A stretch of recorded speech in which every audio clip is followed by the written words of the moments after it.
Hello YouTubers, welcome to Ash Yogi TV. My name is Ash and I'll be your host. Today we're talking about personal transformation and our guest is none other than Julian Russell. Julian, you are an executive coach, you are a personal transformation coach and founder of the Life Talent Program. You are a published author. You have co-authored with Robert Dilts and Ann Deering the book Alpha Leadership, and with Cynthia Indriso, if I've pronounced that right, The Business Leader as an Incurable Deviant. You are a regular speaker at the annual NLP conference at Alternatives. You have run coaching masterclasses for the Academy of Executive Coaching and the Chartered Institute of Personnel and Development. You are a former trustee of Revision, a psychosynthesis training charity. You are a former board member of the UK Association for NLP. You hold a second Dan black belt in Aikido. You practice yoga and 5 rhythms. You are a long-term student of Buddhism and you volunteer weekly at your local hospital as part of the chaplaincy. Julian Russell, welcome to the show. Nice to be here. Thanks for having me on the call, Ash. Fabulous. Well, first question has to be, what is personal transformation?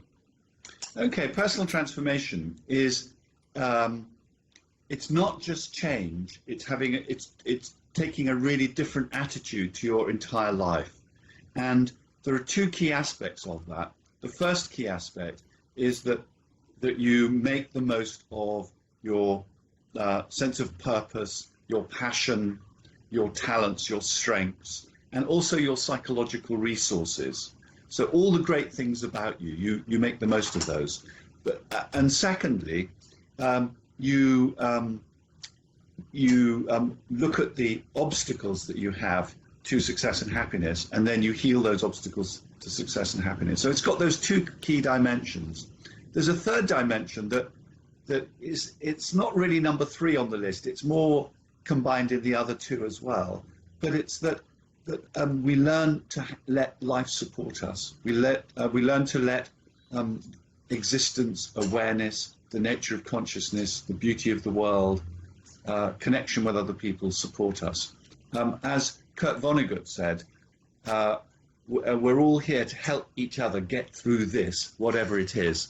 And so a part of personal transformation is just, recognizing the mystery of life, not taking all the things that we get involved in too seriously. It's just a big cosmic play, yet also at the same time being committed to creating the lives that we want.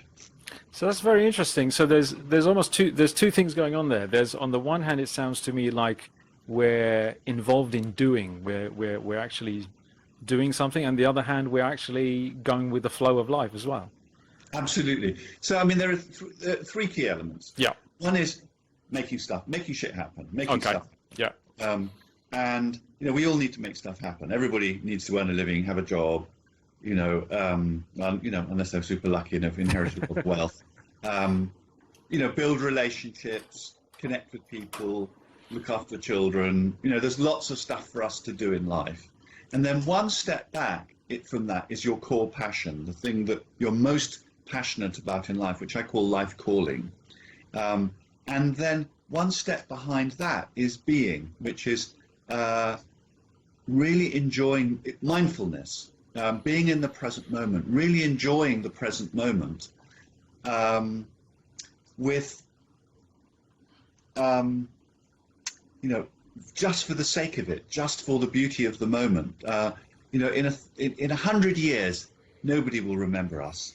Very, very few of us will be remembered in 100 years. The things that we're involved in day to day, in the cosmic timescale, they make no difference whatsoever. Yet, at the same time, we want to make the world a better place. We want to look after our friends, our family, our children, our commitments. We want to do all of that. And so there are those 2 perspectives that you have at once. In Buddhism, it's called relative truth and absolute truth, the 2 wings of the bird. One wing of the bird is managing your life, being the best you can be in your life, fulfilling your potential in this life, having a happy, fulfilled life, where at the end of your life you look back and say, I've had a great life. So that's one wing of the bird.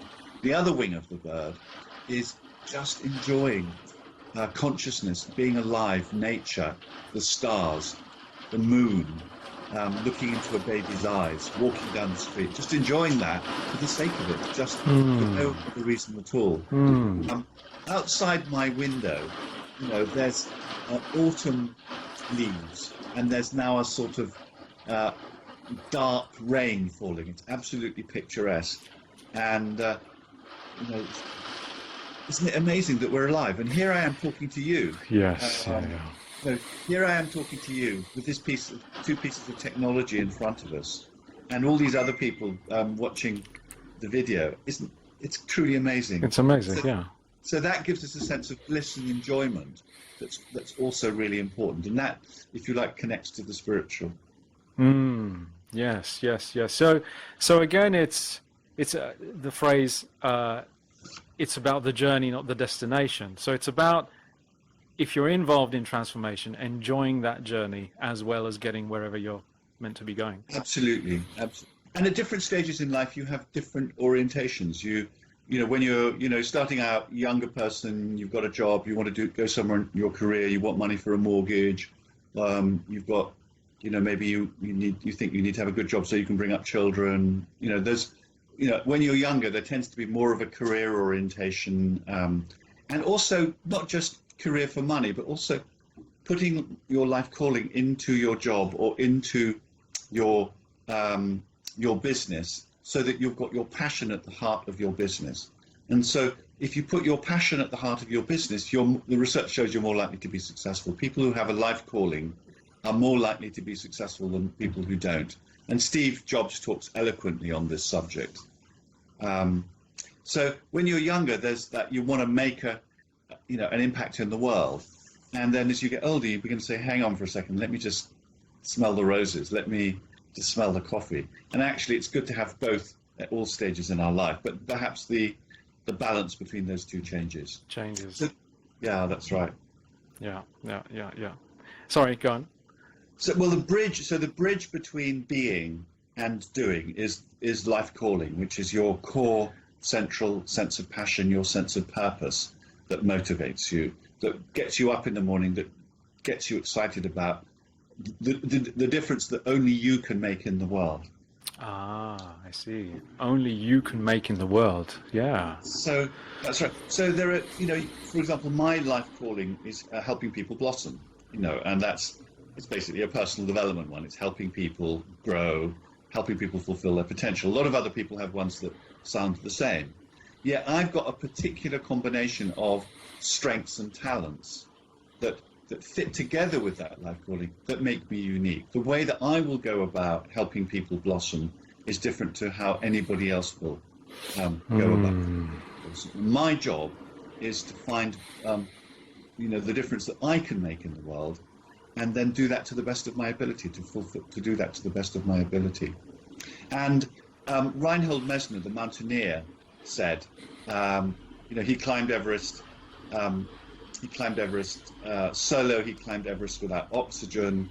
He climbed Everest alpine style, which is just two people with a rope going up and coming back down again. And he quoted Tagore, the Indian philosopher, saying, "My goal is not to reach the utmost limits, but to find the place that has no boundaries." So if you commit yourself to making the difference that only you can make in the world, as a part of just your expression of life force, even though it looks like there's some great goal that you're trying to achieve, actually, it helps you find the place that has no boundaries. It helps you find being. Yes. So, it's rather like the martial art Aikido. You could say that first in a martial art, first thing is you're learning a martial art, but to become really good at a martial art over a long period of time, you have to learn how to learn. And then finally, you start to realize that you're learning about the purpose of learning. You're learning about the purpose of doing it all in the first place. And so that's what, if you pursue mastery in your life, you say, I'm going to be the best I can be. I'm going to express myself as fully as I can into the world. That's great. And also, through that, you learn something about the nature of existence, the nature of being, the nature of being alive, the nature of awareness, this incredible, alive in this incredible mystery. Fabulous, fabulous. What would you say was, how did you start on this career path? Why did you choose this? I didn't choose this. It chose me. It's much the way to say that. Yeah. I come from a really messed up family background. My mother had post-traumatic stress syndrome from the Second World War. She was an ambulance driver in the Free French Army, frontline ambulance driver. Shells went through. The ambulances had canvas sides to the ambulance, and shells went straight through her ambulance without exploding. Wow.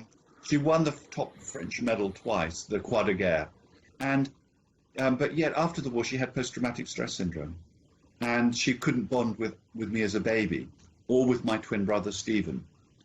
And then my father was alcoholic, unfortunately, or became alcoholic. My uncle probably died of a drug overdose. We can't tell whether it was intentional or accidental. I came from a very messed up family background.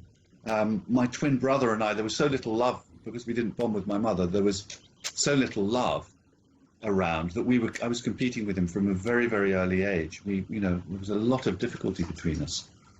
So by the time I was, 15, I was thinking about, I'm unhappy. I didn't have friends at school. I started looking into personal development, and that was 1970. So the personal development, the new age thing, the hippie thing, it was all sort of happening at that time, the sort of post-hippie thing. I sort of believed that it was possible to find a light, to create a life that I wanted. And my first book was, I bought a book in Harrods on witchcraft, and that nothing to do with the fact there was a naked lady dancing on the cover of the book. I didn't become a witch or anything, but that was my first personal development. It's sort of perfect for a 15-year-old, really. And so then really from that age on, I was involved in personal development, since I was 15. I'm now 60, so what's that? That's 45 years. So, and so from there, at the age of 18, my brother became a heroin addict, and in my 20s, I was talking to a psychotherapist. I was in psychotherapy in my 20s. I was talking to a psychotherapist, and I said, what can I do to help my brother? And he said, you can't help your brother because you're enmeshed in the family system. You're enmeshed in the psychological dynamic of the family. And therefore, you can't see the wood for the trees. You can't really see what's going on. And so at that time, I made a vow, a sort of a poetic vow, that I would help other people in the hope that people would help my brother. And people did help my brother. Including the French police, who locked him up, cold turkey, which was actually the best treatment he ever got, unfortunately. But he died at the age of 42. So that's where it all started. But you see, that poetic vow that I made to my brother, that I would, if I couldn't help him, I would help other people, which was really a gift to my brother, is still with me today. That's when I work with people one-to-one or in groups. It's my gift to my brother. It's a way of making meaning and of making sense of those experiences of that loss, that tragedy. Yes. Profound. And so I think one thing to say is I started with psychotherapy for myself. Then as I got better, I got more interested in high potential. And so I've sort of I went from psychotherapy to working with to training people in things like NLP, to working with business leaders, to coaching senior executives to fulfill their potential, to helping people transform their lives. It was sort of a path from being wounded myself to being pretty okay, to wanting to be great, to wanting to help people fulfill their potential in their life. And also on top of that, the whole subject of being, which I've studied with a Buddhist teacher for over 20 years. Amazing. You touched on earlier life calling. Is this a difficult process to find out one's life calling? Actually, it's not a difficult process at all. It's really easy. The hard bit is once you've found your life calling, is actually making it happen in your life. That's the harder bit. And it takes some, we do a workshop on Discover Your Life Calling, and it's a Friday night, and it's a weekend, but by the end of Saturday, we've got the life calling pretty clear. On Sunday, people are changing the words around and, changing the order and doing a bit of editing. It's not that hard to find. It really is helpful to have people give you feedback. So the reason why I haven't done this as an online course is because you need the human interaction between people giving you feedback, reflecting back to you, listening, challenging in a soft way. There's research that supports it. There's I can never pronounce her name, and I won't even try actually, but there is research. I will have to it's a Polish name, and I just have difficulty saying Polish names. But there's research on life calling, and it's quite big in the positive psychology movement now. And there are people who do jobs to earn money by the hour so they can spend it on stuff outside work. There are people who do jobs because they want to be chief executive or, a consultant in a hospital, or, it's career orientation. They want to get somewhere, have a great career. And there are people who do it for love, which is life calling. And the people who do it for love are more successful than the other two categories, because they've not only got ambition, but they've also got passion. They've got excitement. They're more interested in doing it. They'll put more time, more energy in. They'll learn more.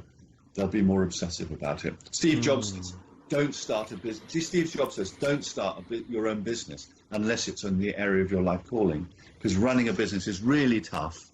And unless you're passionate about it, you're going to fail a lot. You're going to fall on your face. You're going to lose money. You're going to have sleepless nights. Don't do it unless you're truly passionate about it. Wow. What amazing advice. Yeah, exactly. And so going back to personal transformation. Yes. So is it something we choose to do? Is it something that finds us? Is it something that's necessary? Well, that's really a great question, actually. For some people, it's not necessary. For some people, they've had a good enough sort of child rearing and early life experiences, no great traumas. They find a nice person of the opposite sex, and they get married and they have 2.5 children, and they have a nice career, a nice house somewhere, and they go and they learn to play golf, and they have a good, and that's really great. I totally support that for people. Yeah. And because why should you try and be the best that you can be if you want, unless you want to. And then, but the other thing so there are two things: the desire, the excitement to be the best that you can be. So that's one aspect that will take you into personal transformation. The other is some sort of wound or difficulty or tragedy. Both of those can do it. And so I think some people can just be lucky, and they go to good school, they've got a talent, it gets recognized, and they get on the path of mastery, of becoming really great at what they do, almost by accident. Other people have a sense that, actually, I think this is quite important. Everybody needs a sense of meaning in life, and there are three forms of meaning in life. One form of meaning is meaning through work. Another form of meaning is meaning through love. And the third form of meaning is meaning through how you face unavoidable suffering. And Viktor Frankl, the Austrian Jewish psychologist who was sent to concentration camp, Auschwitz, came up with that model. And of course, how in concentration camp, you're going to have to, face unavoidable suffering. But also, aging yourself, face unavoidable suffering. Illness, you face unavoidable suffering. The death of parents, you'll face unavoidable suffering. There's lots of, as Buddha said, shit happens in life. And we might as well, everybody needs to learn to face unavoidable suffering, because it happens to us all. It's going to happen, so yeah. Those three forms of meaning put people on a path of personal transformation. That's the right way to say it. That's a beautiful format to have. I wish they taught that at schools earlier. Absolutely, yeah. And we need both. We need for most people, the work thing is important. The difference that I'll make out in the world through my gift to the world. I can also make a difference in the world through my family. And I always say that the hardest career of all is being a mother or a father. But there's also that aspect of love as well, meaning through love, which is, who was it, Keats, who said something, there is nothing more important or greater than, love and the imagination. Love is one of, it's sort of so core to the human condition, isn't it? And love is transcendent as well. Love, not only is, sex can be a transcendent experience when it's good, but just opening one's heart to another person, and then having an open heart in one's community. You start by loving your family, then you love your community, then you love the wider world, then you love your enemies. I mean, there's that sort of, that would be a Buddhist view of it all. And so and it's so good for yourself when you can love someone else, when you feel love for people. The feeling is a great feeling to have, and particularly when it's a sort of a compassion where you see people suffering, you can love all the people you see because you know what it's like to be alive. Then that's a very stable way of having your heart be open and enjoy the bliss of being alive. So love brings a feeling of bliss. I don't just mean paired love, a couple. But the more you can open your heart to the world, the more you'll have a sort of just gentle bliss. By the way, going back to couples, of course, that's one of the most difficult forms of personal development, is marriage and relationship. Oh dear. And we just have to learn, because to make a relationship really work well, there are lots of, relationships where people have stayed together for economic reasons, or because they're frightened of leaving, or it's okay, but it's not great. If you really say, let's make this relationship great, then you're really going to have to look at how your own psychology comes out in a negative way sometimes, and you dump it on the other person. What are the patterns that you have of unhealthy patterns of interaction that come out and sort of, express themselves in the world on other people. You dump on other people, that get dumped on other people. And in a marriage, of course, it's very important to look at that. Otherwise, it's a blame game. The two partners blame each other for not being the way they want them to be, rather than saying, actually, this is what goes on for me. This is how I am when I'm cranky. This is how I am when I'm triggered. And the other person's saying the same thing. And then you say, well, let's try and do a dance. When you're triggered, I'll try not to be triggered. Let's try and find a way about what we do when we both get triggered at the same time. Let's actually talk about it. Let's really, let's not accept. In my family, one of the things that was very difficult in my family was it wasn't talked about. There was this thick atmosphere of, anger or suppressed emotion that was never talked about. And it was like walking through a fog. It's one of the reasons why I love doing emotional work, because, I'm happy sitting with someone who's crying, or someone who's expressing anger, as long as it's not at me, of course, because it's alive, it's human, it's alive. Emotions are a part of the human condition.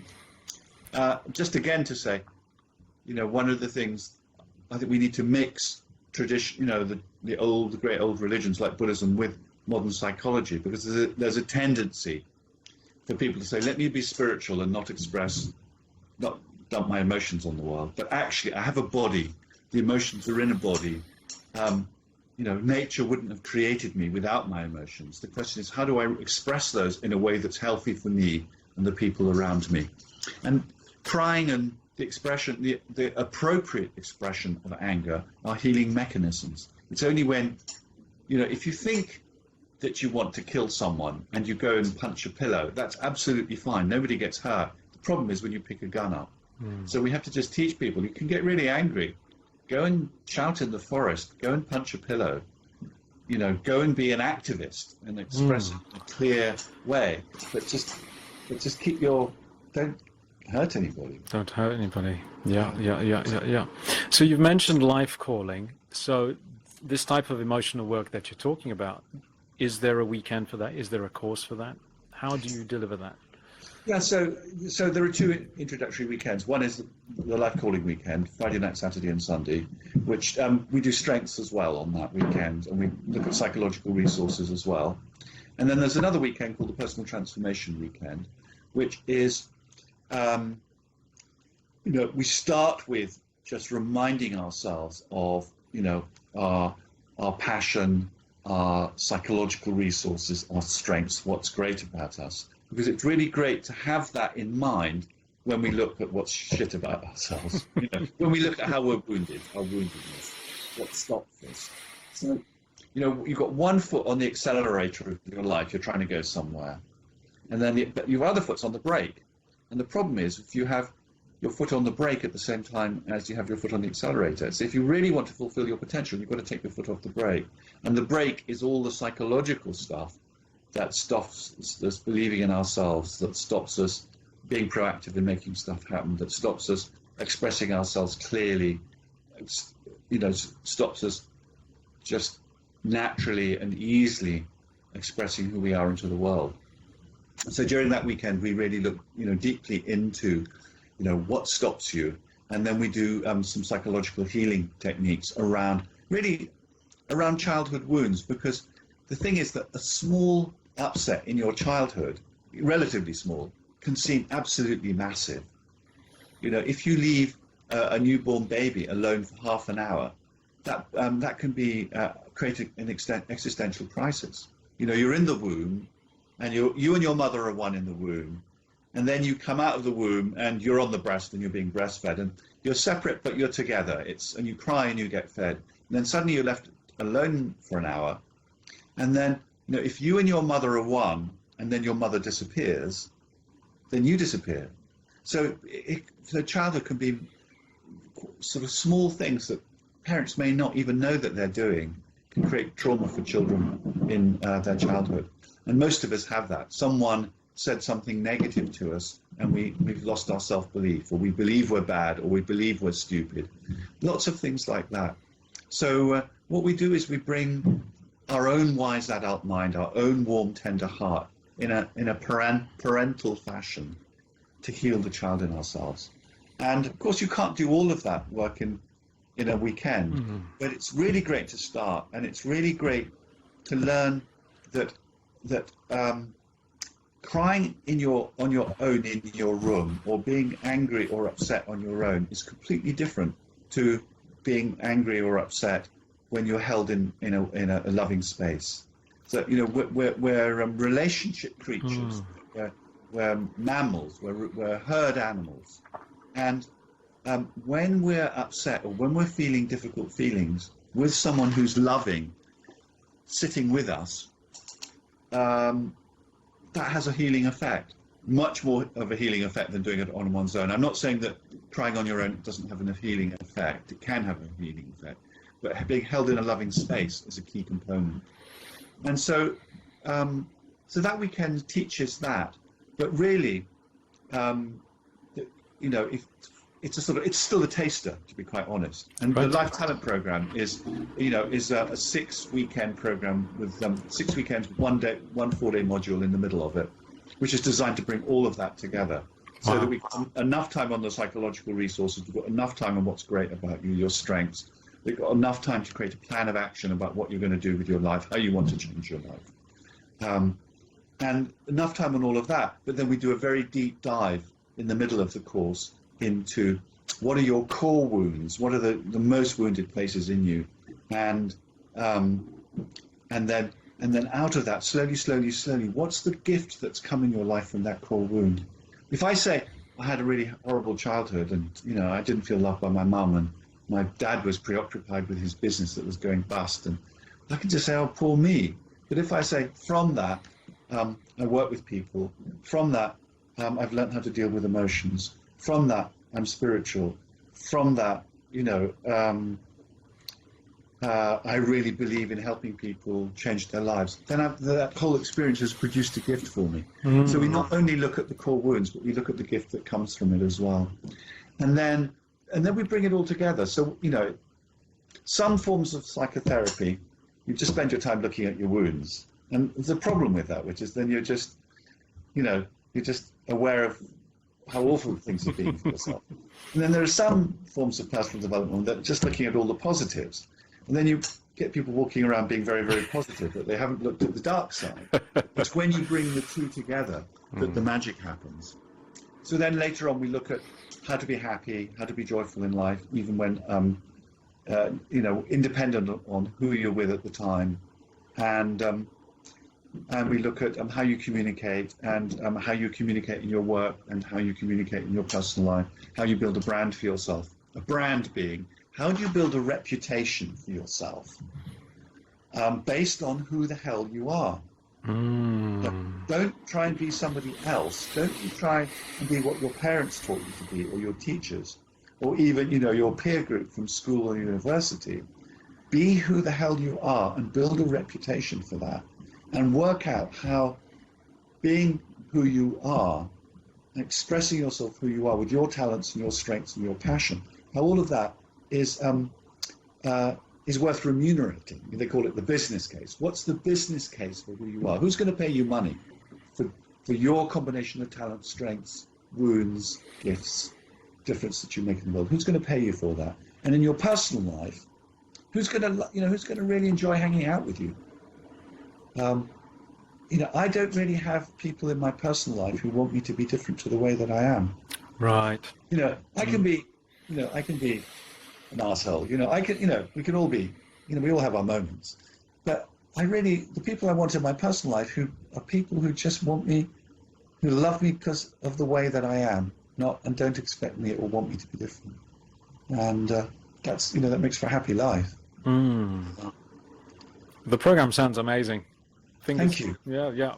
Fingers crossed I can get to experience it. I hope you can as well. No, it really is amazing. And, people go off and do really, really different type of things. One person, my friend Tiu Dahan, who I was talking to yesterday, she went from that. She was trying to be a pop singer. And, she didn't, it's hard to be a pop singer. She had an agent, she had all of that sort of stuff. She was working in the industry, but she didn't quite make it as a pop singer. And, she came on the Life Talent program. And her life calling at that time was about something about bringing out the magic of life itself. I now think of it as being about, something about creating wonder in the world, or facilitating wonder in the world. And so what did she do? She did the Life Talent program, and she said, well, how am I going to create more play, more wonder, more joy in the world? She went to the National Lottery and got £250,000 to run courses for parents and kids. With the kids were taken away from the parents and went to play with a group of helpers, facilitators. Then they taught the parents how to play like kids, face painted them, got them running in the forest, got them being like kids. Then they brought the kids and the parents back together again. So they run these weekend workshops where the parents and the kids were all playing like kids. And quite a lot of the people on these courses were children from, difficult situations, difficult children or difficult family situations. And so suddenly the parents didn't have to be responsible for their child anymore. There were facilitators doing that. And then the whole lot of it, you can imagine how bonding that would be. Yeah. I mean, that's just an example of it. Imogen Butler Coles was looking at, very, very gently and slightly awkwardly, she started talking about some sexual harassment in her personal history during the Life Talent program. And now she's running a play which is touring the country at the moment, called Foreign Bodies, where she actually has used those stories as material for a play. She's got an audio recording of one of the perpetrators talking about what his experience was in that situation, what happened to him and his views about it. It's very powerful and it's very empowering for women. And it's, as a man, I've been to it. I was a bit scared. I think, oh my God, it's going to be really hard for me as a man to listen to this. I didn't feel that at all. It was very empowering. So she used her wound in her theatre work. And actually, funnily enough, someone else, Kathy Owen, was on the Life Talent program, and she said she wanted work at the National Theatre, and she got work at the National Theatre of Wales, and she described all the sort of theatre work she wanted. She's touring the country at the moment with a play that meets all her criteria. So there are lots of things that people have done, as a result of it. The most important aspect for me is your personal life. Have a great personal life, and then on top of that, have a great work life. It's like start from the inside. So, nourish yourself, learn to have great relationships, and then express that out through your work life. Beautiful, beautiful. Yeah, it sounds like a really empowering and all-rounded way of bringing personal transformation into your life. Yeah, fantastic. Fantastic. I wondered if you'd be up for perhaps a little demo or a meditation, taking us through a meditation, perhaps? Sure. Suggest the topic for the meditation. So how about something like overcoming resistance, inner resistance? Okay, so that would be good. So that's great because we all have resistance to change. We have, things are comfortable, even if things are unpleasant in certain ways, the way that they are, that's also comfortable. It's the known. So people prefer the known to the unknown. And that's why we have resistance. It's safer to stay in a job you don't like than to risk not having a job. It's sometimes even safer to stay in the job that you don't like than to go to a new job and risk failing in the new job. It's safer to stay in the same old relationship very often, rather than leave a relationship that's finished. Or it's safer to be single than to be completely triggered and risk being abandoned by getting into a relationship with another person. So the first step in a meditation is to get yourself in a body-mind connected state. So that's grace is the integration of multiple levels of mind, of which one extreme is consciousness and then the other the unconscious. Or you could say one extreme is the consciousness and the other the body. And so when we want to do deep work, we need to engage with ourselves in a deep way. So the starting point is to go into a state of meditation where we can think about what stops us from changing our life. So I put my feet on the floor and I pay attention to my surroundings. I'm aware of the screen in front of me. I can look at your face, and I can also see that, if I was a viewer, I'd be watching I think both of our faces are on the screen. And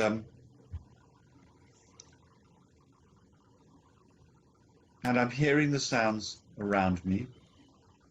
I can hear some sound from the computer. I'm letting my breathing relax a little bit.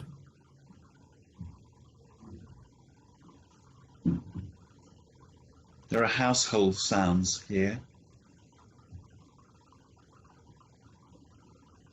So paying attention to what you can see, what you can hear, what you can feel. And there are three sorts of feeling. There's the feeling on the skin, for example, your clothes against your body.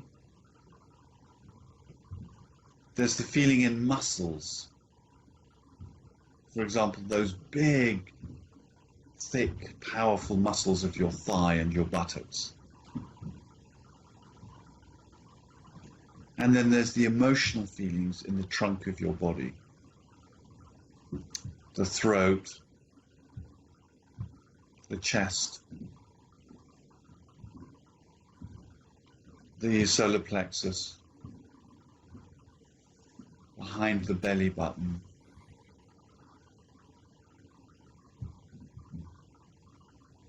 the lower belly,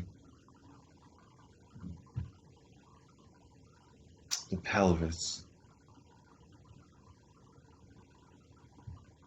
Just being aware of yourself as much as you possibly can.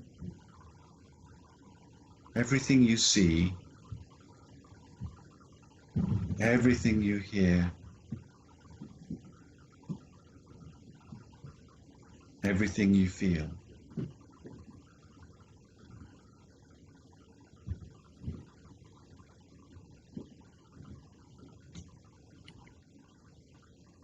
And one way to track all of that is to pay attention to your breathing. The small hairs in your nose move as you breathe in.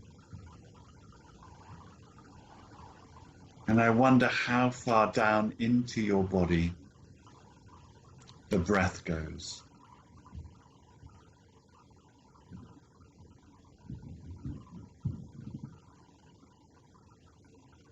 And notice how your sensations change. Every millisecond as you breathe in and out, change is happening all the time.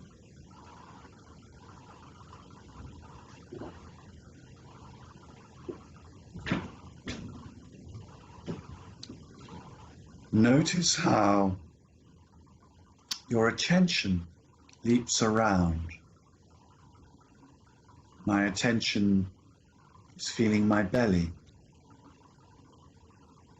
Then there's a thought. It's like the attention dances from this to that.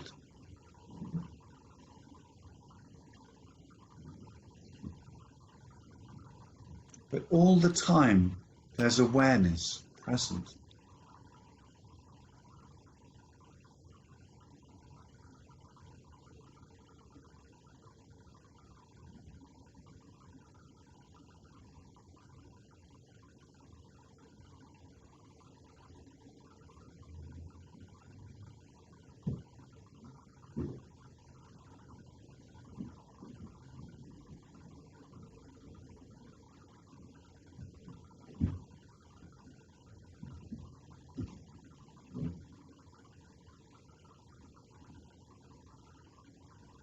Just paying attention to that awareness, to this feeling in your body. So let's start with dreaming for a moment how we'd like to change. Maybe how we'd like to be in our lives in 2017. Making an image, or even better, a movie in your mind's eye. How would I like to be in 2017? Seeing what you look like, perhaps hearing what you sound like, and feeling the way that you would feel if you were that.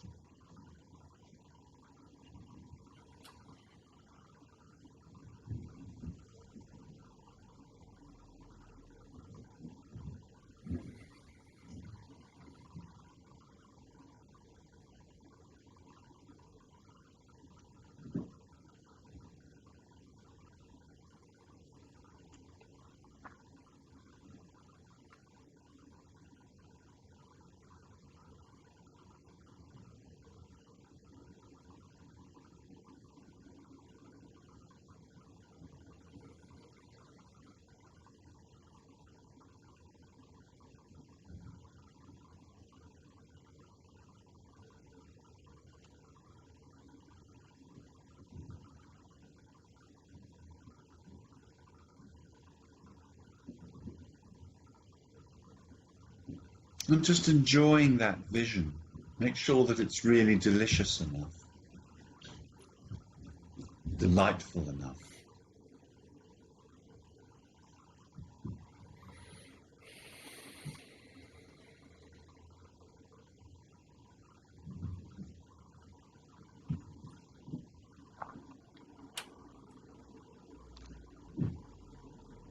And then ask yourself,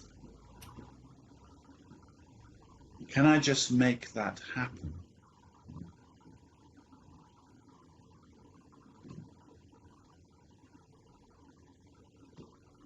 Or is there something in me that stops me from making that happen? Something in myself.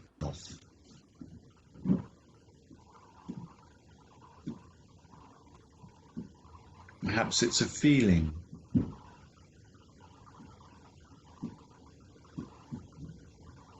Perhaps it's a undermining, disempowering belief.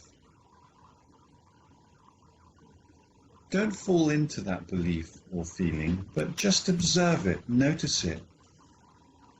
When you come across it, you can say, ah, welcome. It's better to have you here in a conscious way than to have you hiding and running the show secretly. So I'm glad you're here in consciousness with me.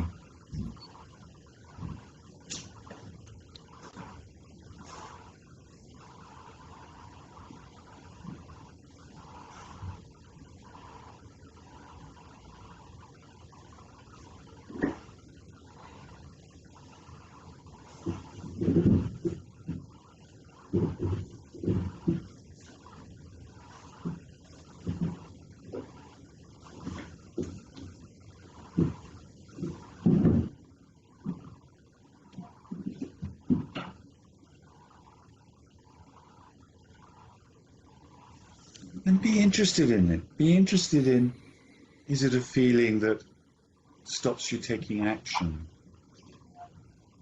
Is it a feeling that stops you standing up and saying, here I am? Like it's not okay to shine your light in the world. Is it a feeling that you have to fit other people's lives? Follow their voices rather than your own voice? What sort of feeling or belief is it? And what you have to know is that it'll be there for a reason. At some point in your life, that was the best choice that you could make, was to have that belief. Maybe it was that so that you didn't blame your parents. As children, we don't want to blame our parents. If something's wrong,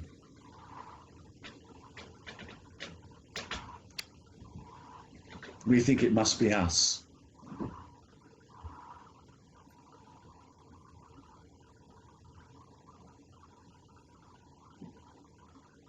So be tender towards it. Be interested, be tender. Say to yourself, I'm sure that makes sense. We want to hold that belief with loving kindness, while at the same time beginning to question whether or not it's really useful, helpful in our lives right now. What might have seemed a big risk as a child perhaps isn't such a big risk anymore. Or you may have felt helpless as a child, helpless to make change. But are you really helpless now?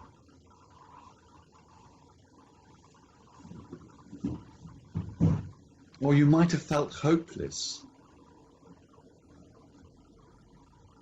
and therefore you didn't take action. But is your life really hopeless now?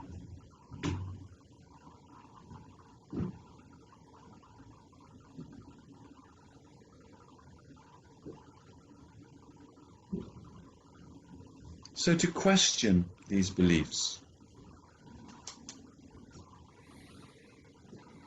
to just say, is this really true now?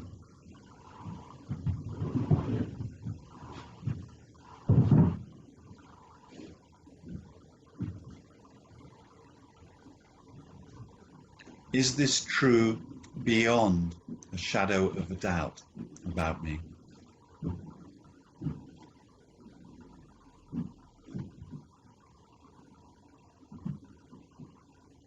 And if it's not the case, if it's not true beyond a shadow of a doubt? How does it make me feel when I have this belief?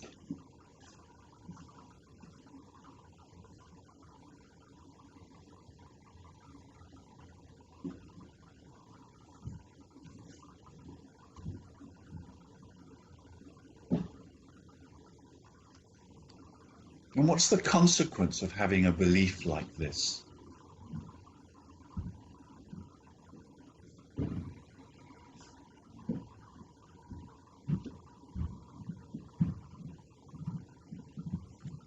And what would be a belief that's just as true, a new belief that you could have that's just as true or even better?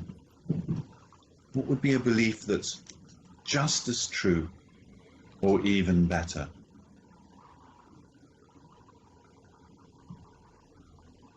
Just as true or more true? What would it be like if you had that belief?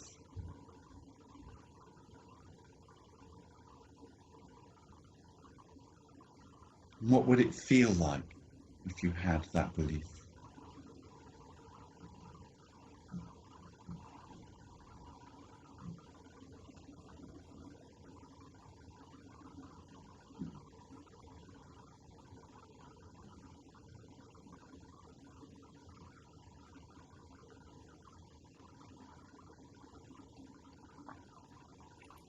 And so just then imagine two things. First, if you have a positive new belief, taking that into the future and taking action in your life.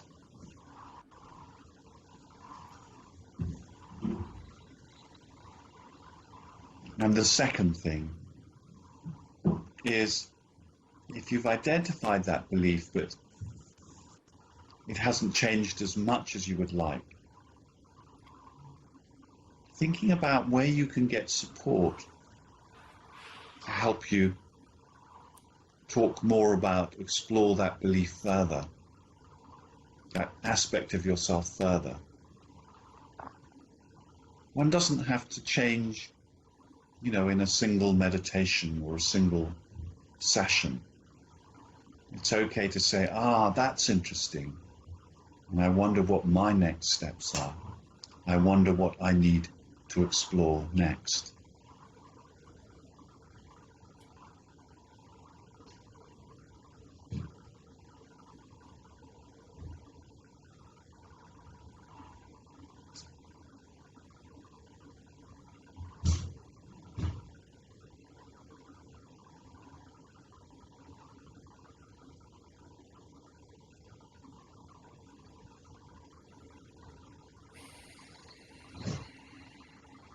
So then you bring yourself back to the room in an appropriate state for whatever it is that you're going to do this afternoon. Just bringing yourself back gently, but perhaps with some ideas about actions that you can take to support yourself. Both the side of you that wants to make things happen, and also the side of you that resists change. How could you support the side of you that resists change without indulging it? It's like the kid that doesn't want to go to school, but you take it by the hand and say, we will go to school, but I will come with you. I'll hold your hand while you feel the fear, but do it anyway.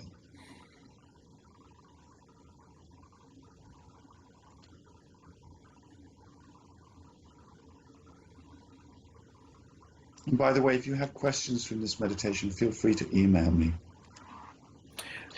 Fabulous. The email is? Julian, Julian, Russell, Russell, at life, Life, talent, talent.com. Julian Russell at lifetalent.com. And we'll be sure to put that in the comment box down below. Right, because it's important, actually, if something comes up from meditation like that you need to chat through, it's actually important to have somewhere to go and I can, whether it's my courses or something different, I can recommend stuff to you. You might need to go and talk to a therapist or a counselor or a coach or something. So if something came up from that you don't want to handle on your own, and there isn't an obvious workshop that you want to go to, just drop me an email and I'll make some suggestions to you about where you can go. Brilliant. You also do Thought of the Day on Facebook. I do, yeah. Aha, yes. That's really fun. That's how I'm learning how to do video blogging and, and sort of just using video and live streaming. That's where I'm learning how to do it, because I do one almost every day. I do one, and I'm getting people to send in topics as well. So if you have a topic for it, do leave a comment in the comment box on Facebook, or email me or whatever. Sure. If people want to contact you on Facebook, is there a link? Well, actually, I'm not quite sure what the link is, but it's We'll Julian put it down. Russell. Yes. You can put my link onto the bottom of the video. Yeah. So there's my personal account, and then there's also the Life Talent page as well. And so you'll get to hear about the workshops and things that I'm doing through the Life Talent page. And there's a website for the Life Talent program? Exactly. www.lifetalent.com. Fabulous. Yeah. Fabulous. Well, this has been so informative. I think you've given our viewers so much value. Dear viewers, YouTubers, please write in with your comments, or leave comments down below, rather, if you'd like to hear more, what you found useful, and just in general, your experience. Please share the video, like the video, and feel free to subscribe to the channel Ash Yogi TV. Once again, Julian, fabulous information there. I'd like to thank you for the meditation as well. Great job, Ash. Really great job. I hope you do more interviews with more people and you keep spreading the word about this sort of work. Great stuff. I think it's really great. Thank you so much for doing this with me and having me here today. Thank you. Until the next time. Good. Bye-bye. Bye. Take care.